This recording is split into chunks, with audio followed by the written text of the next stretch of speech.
নাওজান আঞ্চলিক চুতীয়া ছাত্ৰ সন্থাৰ উদ্যোগত বিনামূলীয়া চকু চিকিৎসা শিবিৰ। নাওজান আঞ্চলিক চুতীয়া ছাত্ৰ সন্থাৰ উদ্যোগত বিনামূলীয়া চকু চিকিৎসা শিবিৰ। ধনশিৰি মহকুমা চুতীয়া ছাত্ৰ সন্থাৰ অন্তৰ্গত নাওজান আঞ্চলিক চুতীয়া ছাত্ৰ সন্থাৰ উদ্যোগত আজি এক বিনামূলীয়া চকু চিকিৎসা শিবিৰ অনুষ্ঠিত হয়। অসম আৰু অসম আৰ্কান বেচিন ONGC যোৰহাট অনুগ্ৰহ দৃষ্টিদান যোৰহাট লায়ন্স চকু চিকিৎসালয়ৰ সহযোগত দিনজোৰা কাৰ্যসূচীৰে অভিজ্ঞ চিকিৎসকৰ দ্বাৰা বিনামূলীয়া চকু পৰীক্ষা শিবিৰ অনুষ্ঠিত কৰা হয়।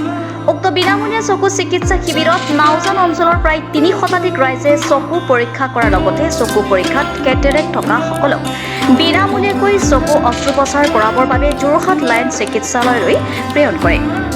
আনহাতে উক্ত শিবিৰত চকু পৰীক্ষা কৰা লোকসকলৰ মাজত চিকিৎসকে বিনামূলীয়াকৈ ঔষধ চশমা প্ৰদান কৰে। এনে মহান পদক্ষেপ গ্ৰহণ কৰাৰ বাবে চুতীয়া ছাত্ৰ সন্থাক সকলোৱে একমুখে শলাগোৱা পৰিলক্ষিত হৈছে। সৰুসুৰাৰ পৰা Montu Sharma reporter live Assam.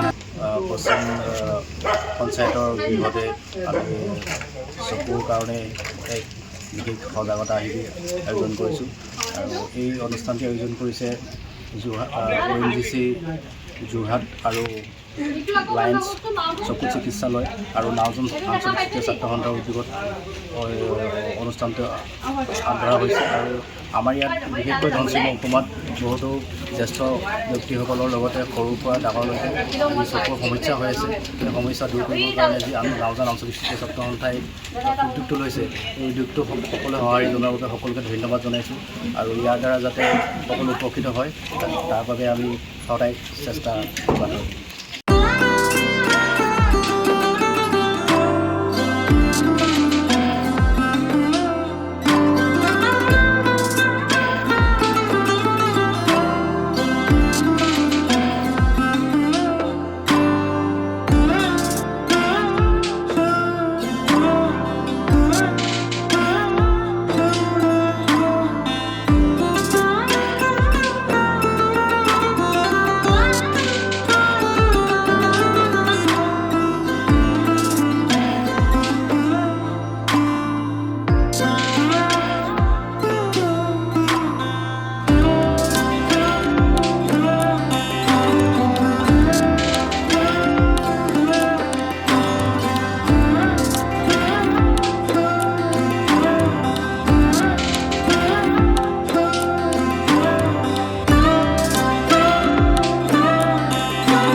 Reporter live Assam.